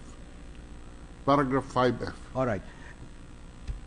F here is disturbance compensation to affected households and resort owners in Caliraya Lake. I don't know, but anyway. This is a new draft. Okay. I'm sorry. I'm looking at the draft that is on file, and it's 5F. Anyway, we know what we are referring to. We know what Senator. we're referring to, yes. We can delete that. All right. Any other colleague who has reserved the right to raise questions on this period of interpellation? Mr. President, The I've acting been... majority leader. Yes, I'm acting majority floor leader, but I also have been asked to read some of the questions of Senator Miriam. With So the please proceed with the permission of... Yes, of with pleasure, Mr. President. Thank you, Mr. President. So let me read her opening statements, which is 3 pages long. Owing to the urgency which may not come to the concern of the Senate after a long while, allow me to seize this moment to raise fundamental policy issues in regard to the electric power industry. The basic natural resource from which electric power is derived are referred to in the Constitution as all forces of potential energy. Under the Constitution, Article 12, Section 2, all natural resources, in particular all forces of potential energy, are owned by the state. Ownership by the state means a designation that all natural resources are subject to the Constitution, Article 2, Section 1, which mandates the sovereignty resides in the people and all government authorities emanates from them. Hence, beginning with the law of the Constitution and meaningfully in the social and political significance of natural resources, as the life support of the people, all forces of potential energy and their derivative products are colored by the sovereign rights of the people. Indeed, we have to start with the recognition that the policy of the total electrification of the country under our law is founded on the rights of the people not only as defined in the Philippine Constitution, but as accepted in the nature of international obligations by the Philippines under the International Law of Human Rights. As a state party to the International Convention on Economic, Social, and Cultural Rights and the International Covenant on Civil and Political Rights, the Philippines is bound to comply with the obligation provided in the common text of Article 27 and Article 25, respectively, of these covenants as follows. Nothing in the present covenant shall be interpreted as impairing the inherent right of all people to enjoy and utilize fully and freely their natural wealth and resources. Moreover, it is further provided in the common provision of Article 1, Part 1 of both covenants, that in no case may a people be deprived of its own means of subsistence, which may imply that they may not be deprived of their civilized means of livelihood. The entire mechanism of the country's total electrification has its backbone in the transmission system, continuing the efficiency of its operation into generation and finally into distribution to millions of electric power consumers. The transmission system is the core of the heart of the electric power industry. It is also the core of a national security problem. Known as the national grid, the transmission system is effectively managed by the National Grid Corporation of the Philippines, the NGCP. One should wonder why the Philippine Constitution is replete with requirements of nationalism, but such a vital and strategic industry as electric power should be infected by a national security virus. For confirmation, I wish to bring to your concern the information that the technical partner of NGCP, holding 40% of its capital stock, and in effect, technical management, is a Chinese National Grid Corporation, not a private corporate entity, but a corporation of the People's Republic of China. In other words, a government corporation. With immediacy, I am sure you can readily draw implications leading to serious problems of national security. Questions. Number 1. Under the present electric power regime, what do the people lose? What do the people suffer when the entire electric power industry, as the fruit of the people's forces of potential energy, was transferred from their constitutional ownership to the management control and, of course, ownership by private monopolies following the privatization of the industry under the EPIRA? The operative part of that question is, what do the people suffer? What do the people lose? Yes, and what do the people suffer when this happens? I think the net effect is the people gained. The government hasn't had to spend to build a single plant the last 15 years. That's all private sector money. We've been able to use the funds to build other public goods that otherwise would not have been built if we had to have set aside funds to put up power plants all over the country. So I think it's been a big gain on behalf of the Filipino people. Secondly, Mr. President, we have the most sustainable electric power industry in Asia. It's sustainable because it's not dependent on subsidies. For example, Thailand spends about $10 billion a year subsidizing its energy industry. The same with Malaysia. Indonesia spends $20 billion a year. Now let's say we had to spend $10 billion a year. That's 450 billion pesos out of our national budget, which is only about 2.6 trillion pesos, no? Almost 20%. Now, in Indonesia, God bless them, President Jokowi bit the bullet. He was so popular that he removed, which previous president had a very difficult time doing. He removed a big chunk of their subsidy. And of course, many people are unhappy, but he's got that political capital to burn anyway. In Thailand and Malaysia are having a hard time. They're trying to accomplish the removal of the subsidies that they're paying, but I hope they will succeed. We did that with the EPIRA. We totally removed the subsidy, so we don't have a single subsidy. You know, we had intergrid subsidy, we had interclass subsidy. People didn't know it, but say before 2010 or 2001, I'm sorry, the people in the consumers in the Meralco franchise area were subsidizing the rest of Luzon by about 40 centavos a kilowatt hour. And the people of Luzon were subsidizing the consumers in the Visayas and Mindanao. So we had all this subsidy in place, which we had to wipe out, which were wiped out because of the EPIRA. So now it's a market-based structure, and it's a very sustainable structure. The other countries have been coming here and studying how we did it. What, of course, is the setback is that we've managed it badly. I mean, but it's not because of the law. It's because of the managers we put in place. Thank you. I think, Mr. President, I can ask you the second and third and fourth question together. They're general in nature, but I think His Honor can respond to this. The questions are as follows. Do we not owe the people more than presidential emergency powers? Is not the shortage we are suffering beyond electric power and go into the crisis of constitutional governance?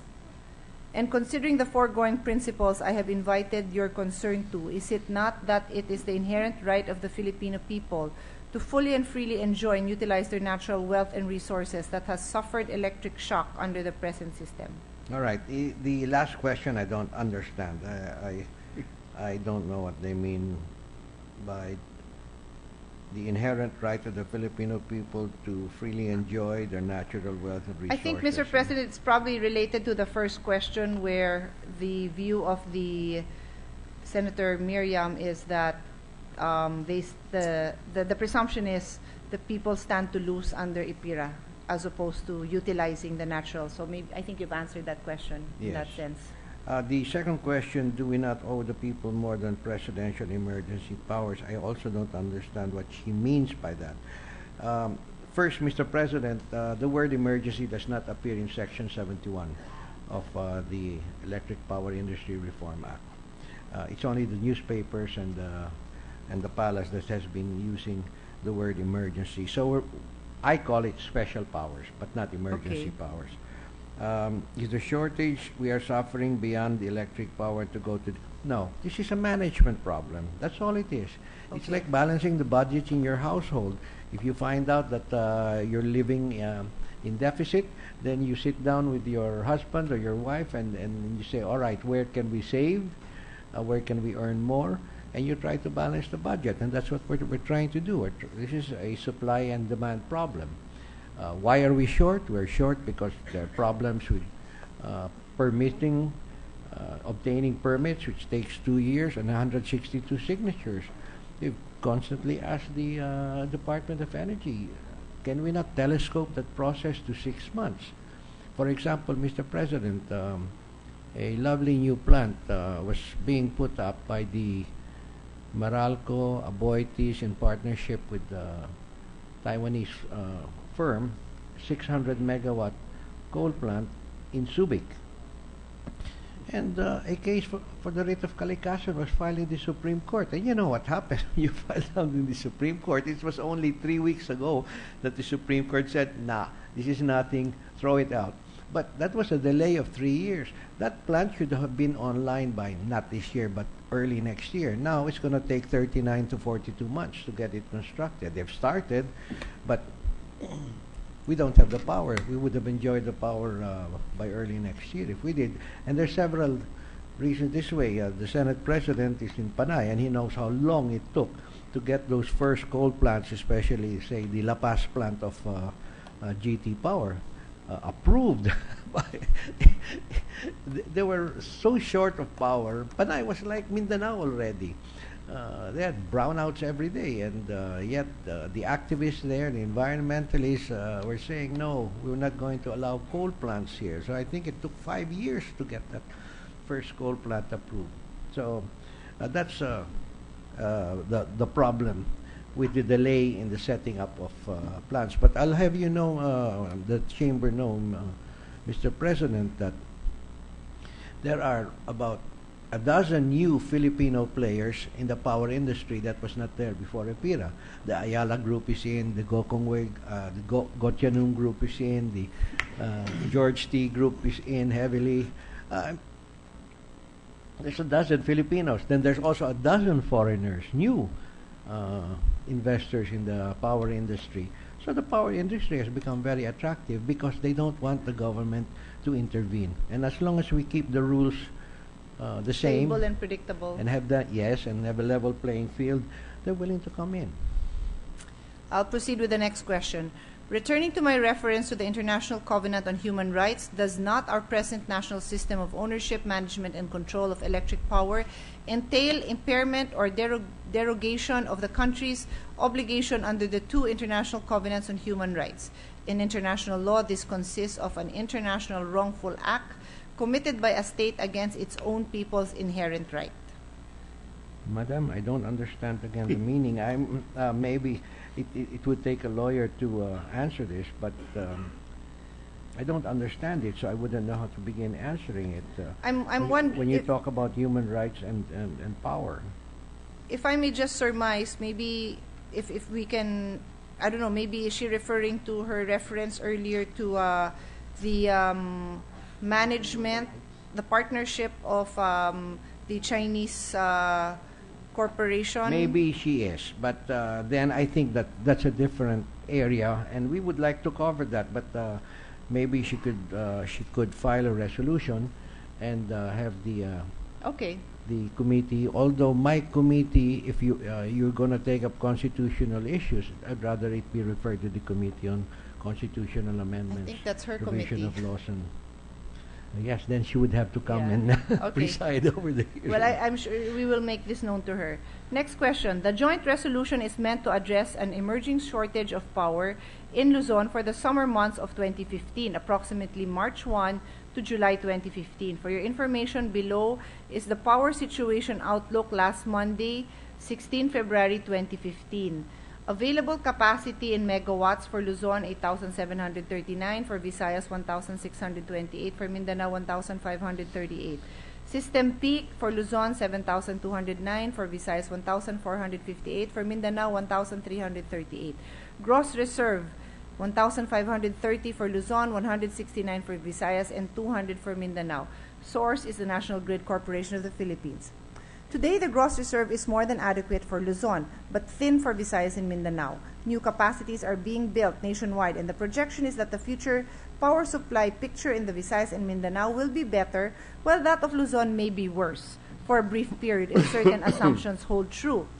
The Department of Energy projected that in week 14 of 2015, a maximum projected shortfall of 1,004 megawatts, of which 600 megawatts is needed to meet the dispatchable reserve, and 400 megawatts is needed to meet the required contingency reserve. In addition, DOE said that a total of 4 weeks of yellow alert is projected in the critical period. The first implication for policy is that the emerging crisis is a short-term problem, and hence it has to be addressed soon, but it has to be time-bound. The joint resolution should be in effect for a given time period rather than open-ended. The second policy implication is that, would His Honor like to comment on that before I proceed? On it being... This seems to have been copied in the yesterday's column of former Secretary Ben Diokno. But in any case, I was going to write Ben that he was off. Well, anyway, let me just finish. There's one more paragraph, and then His Honor can choose to comment. The second policy implication is that government intervention has to be simple and easily implementable. Time is of the essence, since it is barely 2 weeks before March 1. The joint resolution should not be a means to fix all the defects of the EPIRA law. Joint resolutions cannot amend a substantive law. The joint resolution is meant to address a specific problem, the potential shortage of power in March to June 2015, no more, no less. All right. First implication, it's a short-term problem. No, ma'am. It's not a short-term problem. It is a problem that will arise every now and then. So that's what we say. If we now have the ILP in place, then the Secretary of Energy can say anytime, all right, but I'll implement the ILP. So if we say it's only good for this summer, that's not good enough. What if it happens in September? What if it happens next April in 2016? You know, this has been going on in Cebu for 5 years. No skin off my back. So I don't know why there is concern about that. Second, easy and easily implementable. These proposals, this resolution are all contributions from all the stakeholders. I don't think I even gave 10% of, I contributed 10% of the substance involved. In other words, they know what it takes to fix the problem, and we have jointly worked together to craft the resolution. So we're not trying to amend the EPIRA, and it's not meant to fix the defects of the EPIRA. First, no law is perfect. If anybody can point out to me a law that's perfect, then maybe the Supreme Court will be out of business, no? But no law is perfect, and especially in a very dynamic industry like the electric power industry. I continually Google problems in Britain, in Germany, in the United States, and I'm just amazed, you know, that they have the same headaches that we have. And that's why I always try to read up on how they solve their problems and see whether some of their solutions can be applied here. But no big deal. I mean, you know, it can be done, it can be fixed, and even the big corporations in the world, whether Apple or IBM or Samsung, they are problem solvers. They will face problems. Samsung now is facing a big problem. Its net income just dropped by 30%. I mean, they'll have to make adjustments. So no, I do not think that simple and easily making say it's got to be easy. No, this is not a lesson that Senator Rosmeño or anybody is imposing on the private sector. They have said we would like to have this included in the resolution. It would make us easier to meet the demand of the customer. The next, well, I have a series of questions here. I think some of them you've pretty much answered, so let me just read it into the record. Are the directives to DOE, ERC, and NGCP under the joint resolution really necessary?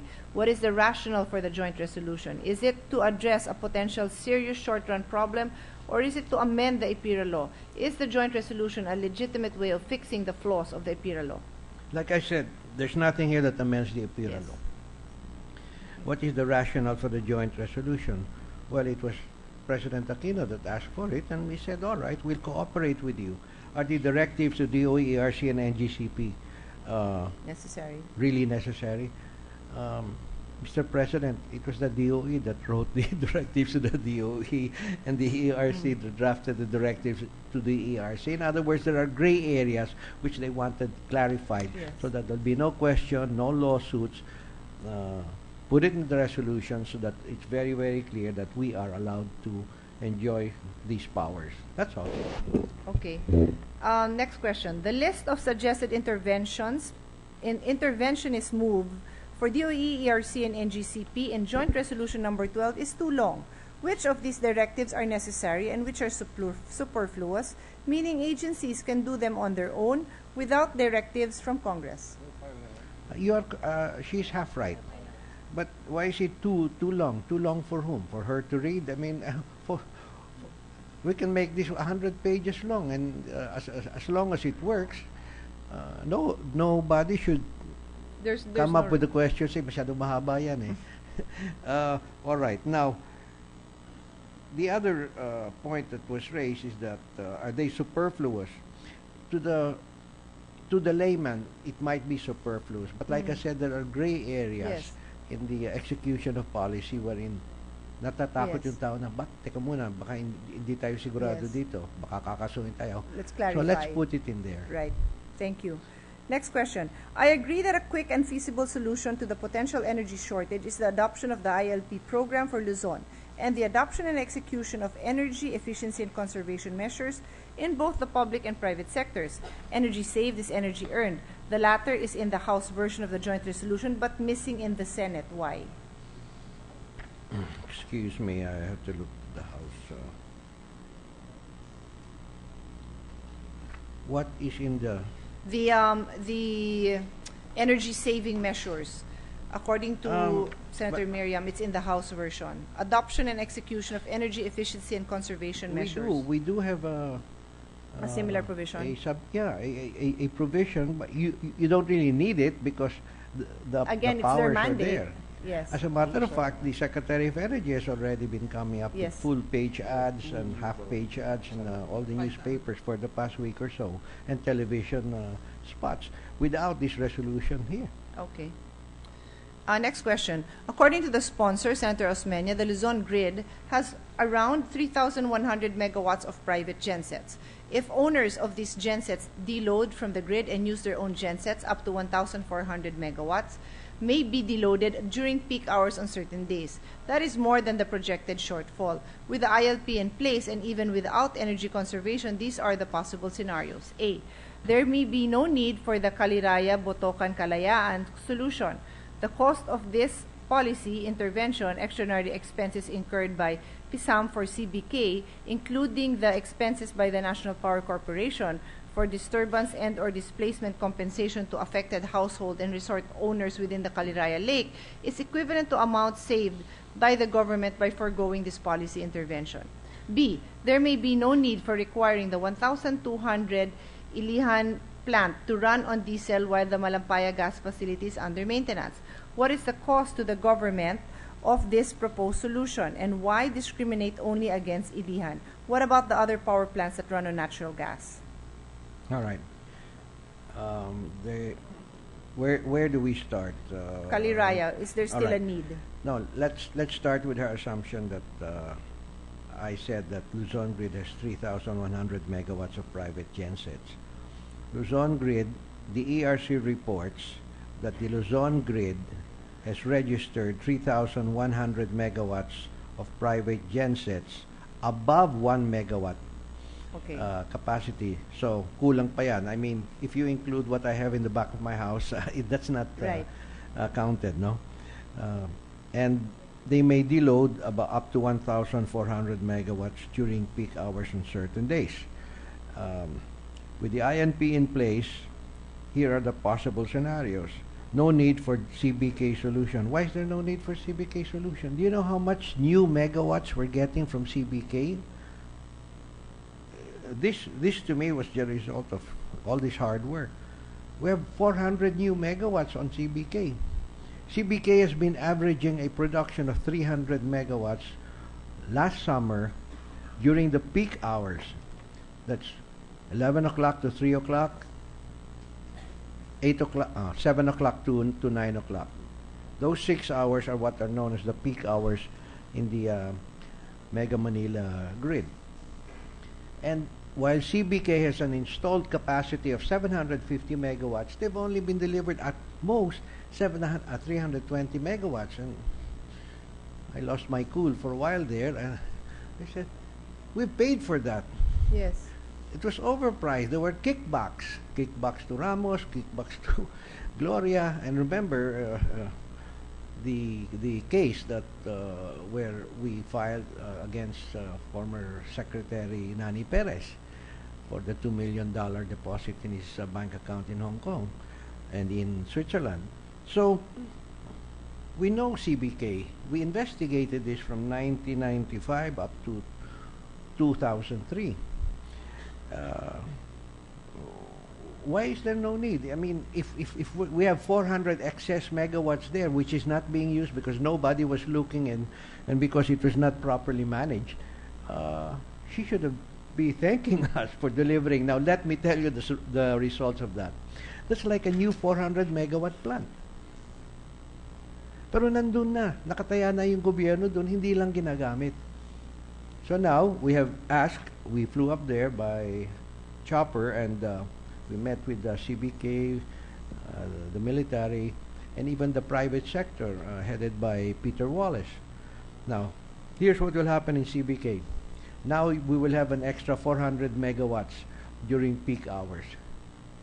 That's manna from heaven. We didn't buy it. We're not even paying for it. To CBK, Pisalm in this case, which owns CBK, will make money.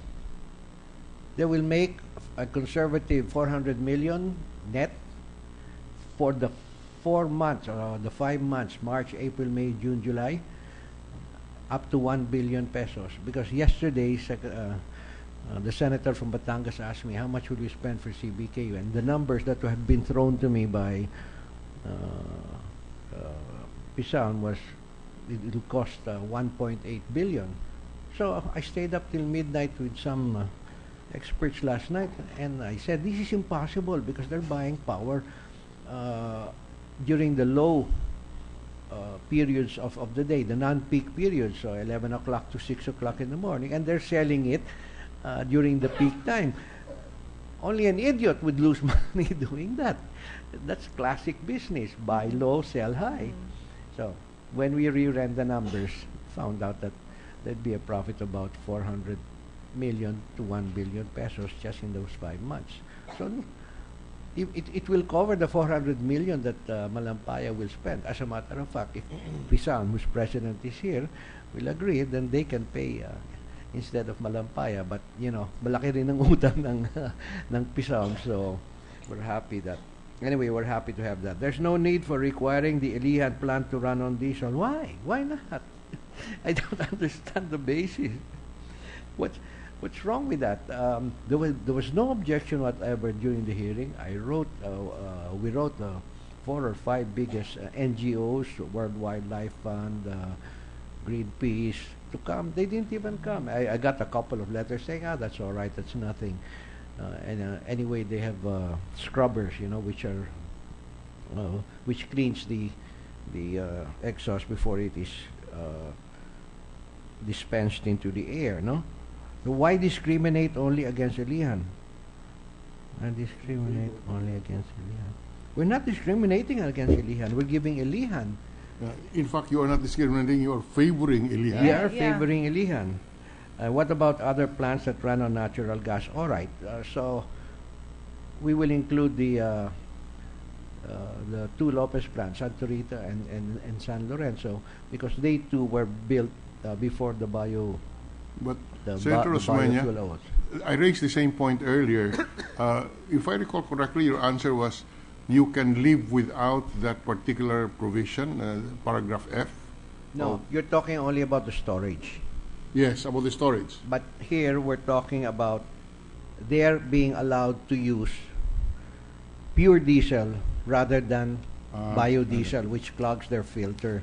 Yeah, because- okay. Yes, I stand corrected. Yeah. I was referring to, yes, to the storage facilities, Storage, yeah. which is found in We won't need a storage facility. it's, line 17 and 18 of page 5 of the bill. Number 11, ma'am. Number 11, yes. In Joint Resolution Number 12, one of the responsibilities of the NGCP is to recover the cost of ILP. What is the meaning of this? Should private genset owners who deloaded from the grid continue to pay NGCP for the use of the grid? Please explain. No, as a matter of fact, if you deload, you're using your own genset. You're not using the grid. So I don't understand. Now, the recovery of the cost of the ILP, we're following the model that the ERC developed for Cebu and Davao, which is charge it against everybody. Then the load becomes so light, and like I said, the numbers that were being given to me was 1 centavo per kilowatt hour. Yes. Okay. Next question. The Malampaya Fund, a fund designed for developing new sources of energy for the Philippines, should be used frugally and with caution. What is the total cost of the policy intervention as envisioned in Joint Resolution Number 12? All right. Precisely, we've taken long because we would not agree that the Malampaya Fund should be used to buy generating sets, because the government is not supposed to go into the generating business. It's an absolute prohibition by the IPIRA. Right. And it makes the private investors happy that we're keeping to our word. We're not giving excuses that, well, there's an emergency now, so we can do this, which they did with the ARC ruling on the cap rates. In any case, the Malampaya Fund was already decreed by the Supreme Court as allowable to be used for energy related. See, in the beginning, when this is a PD of President Marcos, it was for developing new sources of energy. But now that we're using the private sector to develop New sources. the new sources of energy, and Shell is doing it, and all of this, Philex is doing it, why should we do it? So the Supreme Court interpreted this to mean as energy related. So it can be used for any energy related purpose according to the wishes of the President. What is the total cost? Like the question that was posed earlier by the senator from Batangas, I said about 400 million is the number that was thrown to me. Actually, with the adjustments that we have made, including CBK, the government is going to make money because PASAM is going to make money on the CBK production. So it's a plus, and I was hoping, I personally, that the Malampaya Fund would be used to finish energizing every sitio and barangay in this country, because about 20% of our households are still not energized, and I think that's a shame. I know it's expensive. I know it won't pay, but this is an expense that I think is necessary, Yes. at least for the children, so that they can study. Yes. That's what I want to see. Yes. Finally, the policy intervention should be simple and cost-effective. The reality is that the government is not a paragon of efficiency and effectiveness. The Joint Resolution Number 12 in its present form might be an example where the government intervention may create its own failure. It could also turn out to be costlier on the part of the Filipino taxpayers. The taxpayers should know the clear and hidden costs of government intervention.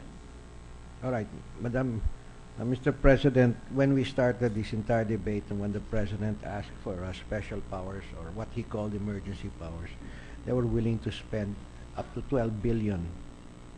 Here, they're going to make money.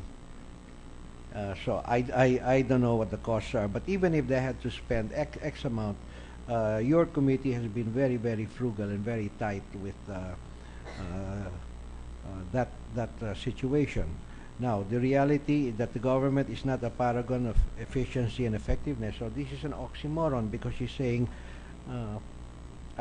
first, I agree with the statement, but then she's questioning why are we passing the resolution?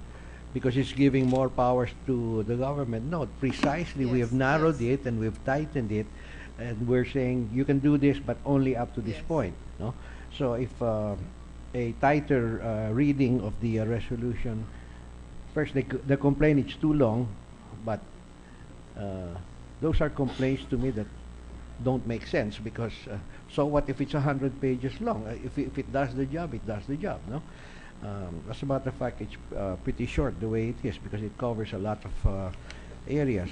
But the policy intervention is indeed simple and cost effective, except that the power industry is such a complex industry that we have had to go further than oversimplifying and just giving a blanket authorization to the president, like saying, do what you want, one line. So that's the way I would answer that. The clear and hidden cost of government intervention, it would be very easy to have a hearing and have the Secretary of Energy and the ERC and the PEMC and Meralco come and say, how much is this going to cost us? Of course, we've had all sorts of numbers, but I know that we've kept it under control and we've been able to even show that government will make a profit. Okay. Mr. President, those are the only questions of Senator Miriam. And I do not believe we have any other reservations. Are there other senators who have reserved the right during the None. spirit of interpellation? Senator, No more to my knowledge, Mr. President, Senator Bongbong Marcos had reserved the right so that he could read the questions of Senator Santiago. which was Right. read by the acting majority So with leader. that, perhaps I So can if there move. are no more reservations for the Close. period of interpellation, the chair is Yes, Mr. will- President, we can move to, as I am moving to close the period of interpellation for Senate Joint Resolution number Any 12. objection? Hearing none. Period for interpellation on Senate Joint Resolution number 12 under Committee Report number 99 is hereby terminated. Is the sponsor ready with the committee amendments, if any? There are some last-minute amendments we're considering upstairs, Mr. President, at the request of some of the stakeholders. So we would like to reserve our right to introduce the committee amendments and enter the period, and thereafter enter the period of individual amendments tomorrow afternoon. All right. So, Mr. President, on that note, I move that we suspend consideration of Senate Joint Resolution number 12 under Committee Report number 99. The consideration of Senate Joint Resolution number 12 under Committee Report number 99 is hereby suspended with understanding that this bill will be called again tomorrow and the sponsor will submit the committee amendments as he has manifested tonight. So is that understanding correct, Senator Osmeña? Yes, Mr. President, thank you. All right. So the consideration is suspended. A minute suspension, Mr. One President. minute suspension. Serge, itong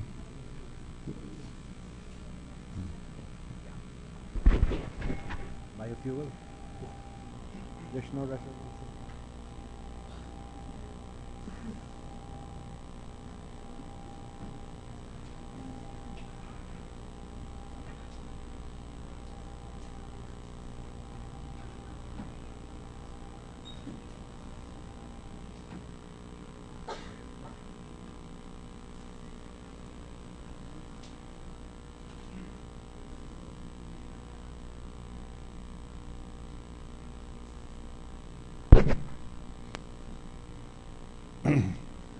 the acting majority leader. I'm sorry. Yeah, biofuel. If there Number 2622 under Committee Report number 102. This is the legislative bill on the biofuels, Mr. President. any objection, hearing none, consideration of Senate Bill number 2622 on the Committee Report 102 is in order. Mr. President, I actually have made reservations to interpolate on this measure. So All right, if I this may measure proceed. is on the period of interpellation. The chair recognizes the sponsor, Senator Sergio Osmeña, and to avail of the period of interpellation, Senator Pia Cayetano. Thank you, Mr. President. My questions and statements are very simple. I am one of the sponsors of the Biofuels Act, and so on that note, I would just like to put on record my concerns, because I've also discussed it with Senator Osmeña, the sponsor, and he has explained it to me. But just to put on record the necessity for approving this measure, because if we can ask the sponsor to just explain the necessity for the amendments he is making in view of the energy crisis or situation that we have. Thank you for that, Mr. President. Yes, certainly. I'd love to. This really covers Ilihan, which utilizes diesel as its alternate fuel whenever its supplies from Malampaya Yes. are interrupted. But when Ilihan uses its alternate fuel, pure diesel, it used to be able to produce 1,200 megawatts in the earlier years. But when it switched to biodiesel, it derated to 840 megawatts. Now that's a big loss. That's a loss of 360 megawatts.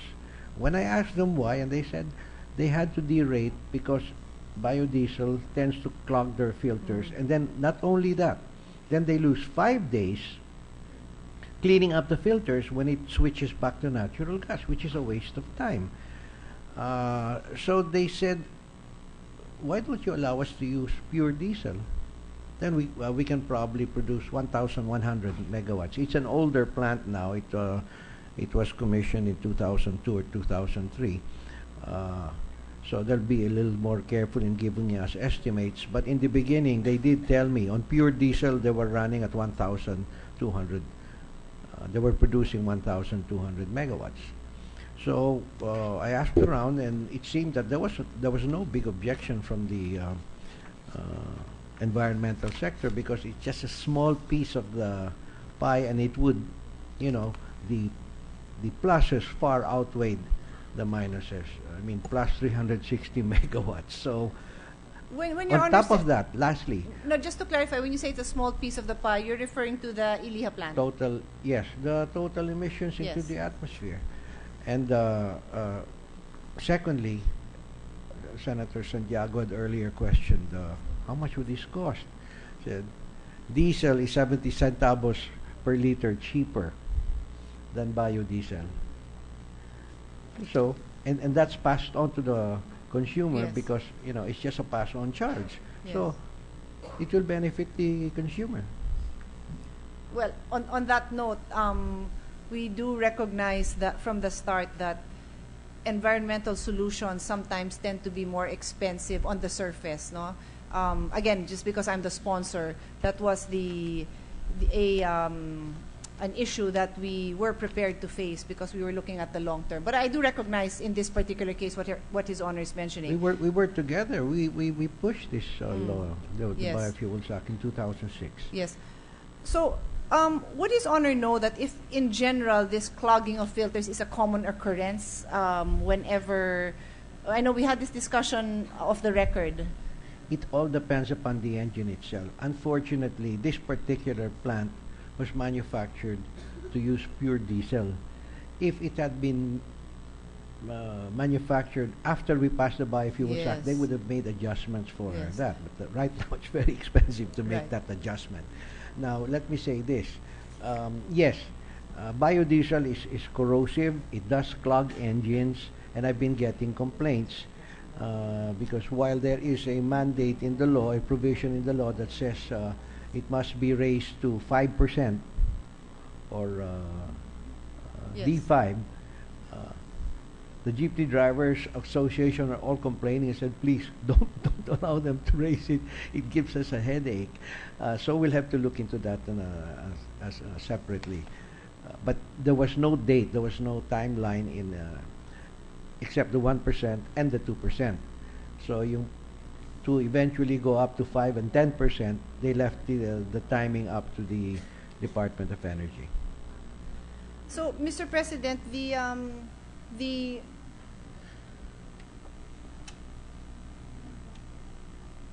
when Your Honor states that this specifically affects Iliha, it's because it is the Iliha plant that will benefit from this from the amendment that His Honor is introducing?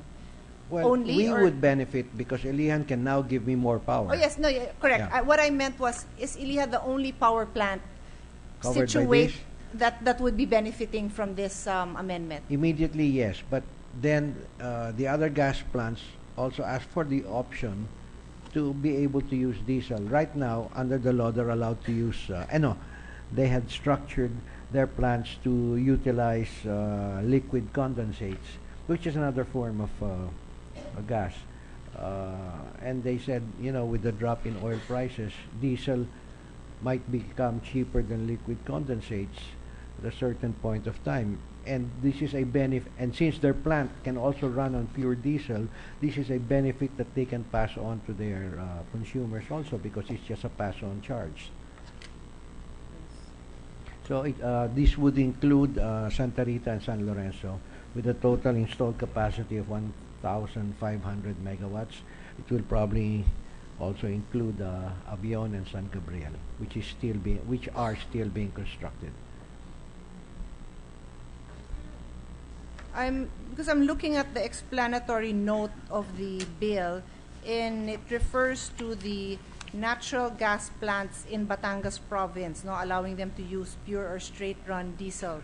And then in the bill itself, it doesn't mention any locality, no. That's why the nature of my question was, who will benefit from this?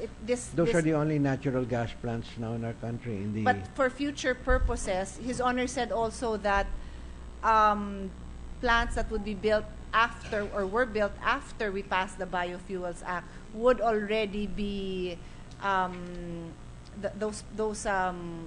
the tanks would already be modified to. That's a good question. Tonight I will research that. Yes. Because if the alternate Yeah. fuels for other plants would be biodiesel, then yes, definitely they would benefit from using pure diesel. But there are many other alternative fuel, like I said, liquid condensates can be do, and so we don't know. And that's a very good question. I'll check into that. Should future plants also be allowed to be exempted? Now there are very few gas plants in this country now. There's only 3 of them, and then 4 and 5 coming up. But there's an LNG plant that's also natural gas that's being constructed in Pagbilao by a developer called Energy World. That would be 4, that's 650 megawatts. So I will check with them if they would want to be included in the exemption.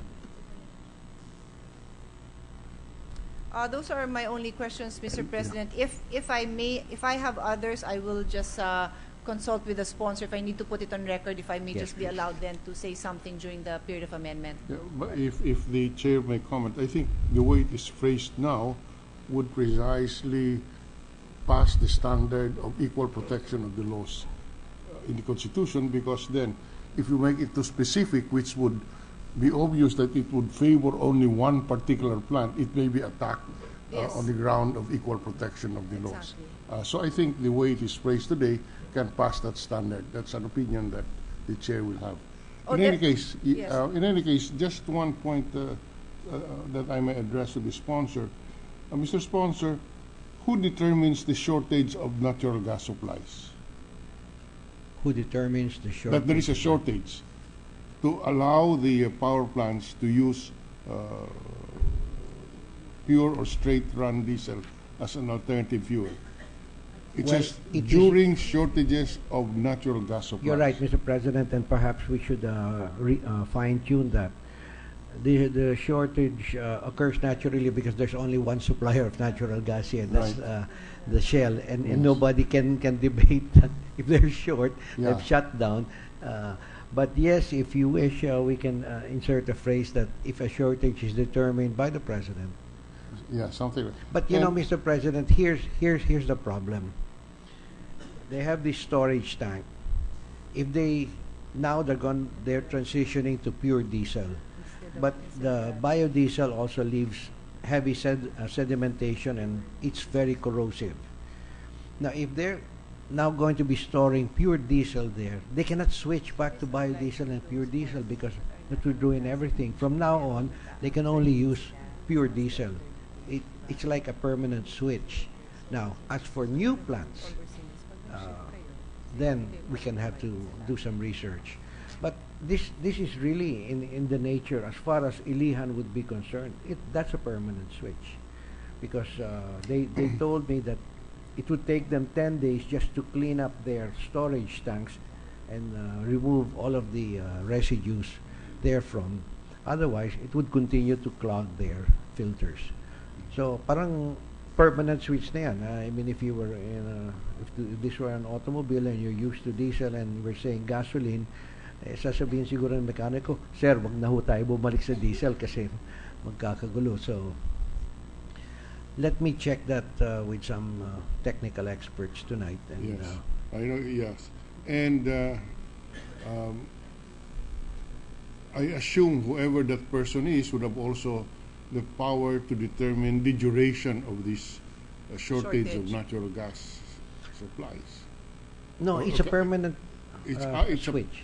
It's a permanent switch. It's only used 10 days a year, but whatever it is, they will be allowed to use pure diesel, and the pure diesel will be sitting in their storage tank the whole year. All right. Are there, Madam Majority Leader? Actually, are there? I do have a follow-up to His Honor's question. All right. When you say it's a permanent switch, so it's not actually a switch during shortage. Is it a switch that is made as regular downtime? Madam, it's cheaper to use natural gas. Okay, so they Pero would not... pag nawawala yung supply, Oo. they're allowed to use diesel. Yes, yes. So that diesel is just sitting in their tank, and 10 days a year, they would use it when they lose the supply Natural, yes. of natural gas from Malampaya. Because their supply is worth 10 days. Ganun ba yun? I mean, Yes. I'm just No, no. confused. Why It's only worth 10 days. It's because Malampaya is down only 10 days. Okay, so... Or whenever Malampaya, sometimes Malampaya has emergency downtime. Like now, Yes, that's what's going to cause, it's one whole month because it's what they call a turnaround. They're linking up their new drilling platform to the existing drilling platform, and it has to do with the wind and the tides, and as explained to me by Mr. Chua, the president. So, in any case, every 3 years, Malampaya goes down for a long maintenance of 30 days. That's also when the alternate fuel Yes. Well, is used. In other words, it's just a substitute Right. fuel. no, I'm just It's not a wondering permanent if the fuel. better term would not be during shortage, because it is a shortage in a way, but then you are confirming that it is really part of the regular downtime.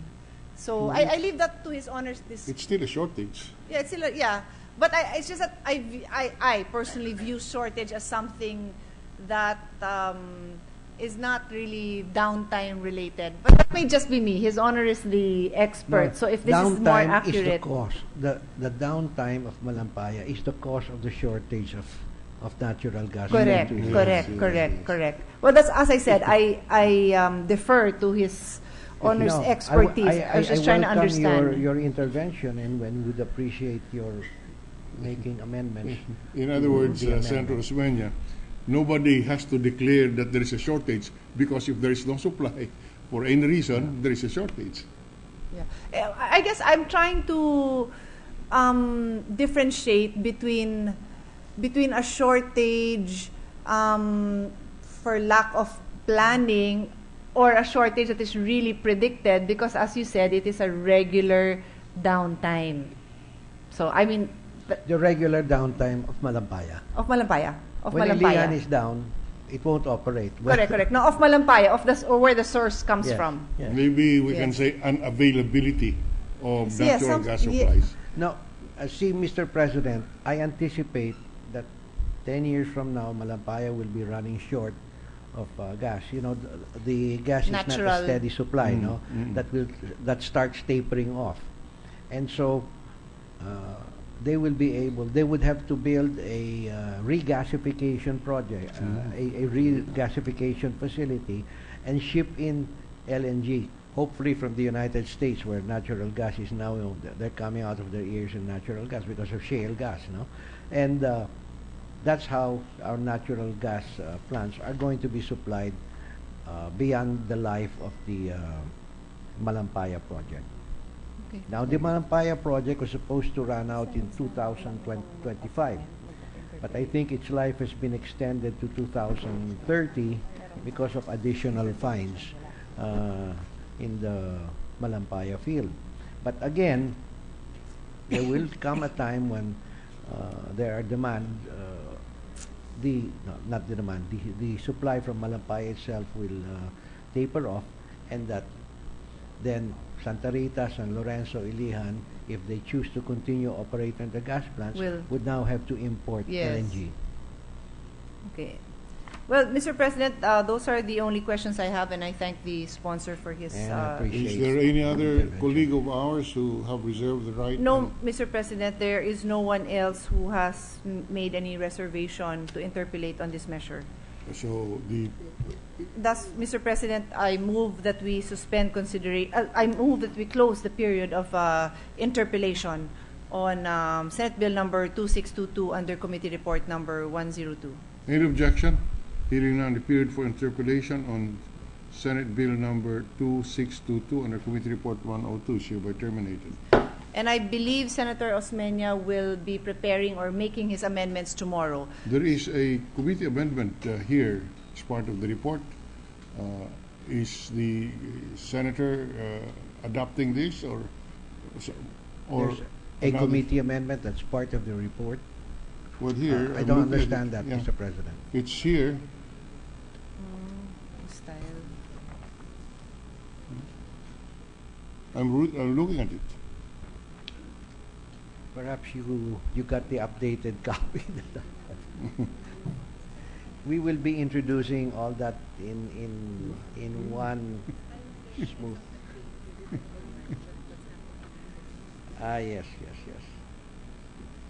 Yes, Mr. President, we will introduce this tomorrow. I think it's a mistake. This will be amended, The- Senator Osmeña, this committee amendment? No, this is not a committee amendment. What I see on Committee Report 102, this is the amendment already to the Biofuels Act, but we have added Yes, another but that has paragraph. to be presented in order that it can be part of the record, Senator Osmeña, because the bill that was reported out is 2262, and if you notice page 2 of 2262, which contains an initial amendment, will be amended by a proposed, by a recommendation that you have made. Yes. In fact, Mr. President, there's a short paragraph that we intend to introduce as a committee amendment, in addition to what you already now read, which is an amendment to Section 1 of the Biofuels Act. So in any case, the committee amendments will be introduced tomorrow, Senator Osmeña. That's right, Mr. President. All right. In that case, we can suspend Yes, consideration. Mr. President, I move that we suspend consideration of Senate Bill number 2622 under Committee Report number 102. So suspended. And there being no other measure to take up, Mr. President, I move that we adjourn the session until 3 o'clock in the afternoon of Wednesday, February 25, 2015. Session for today is adjourned until 3 p.m. of Wednesday, February 25, 2015.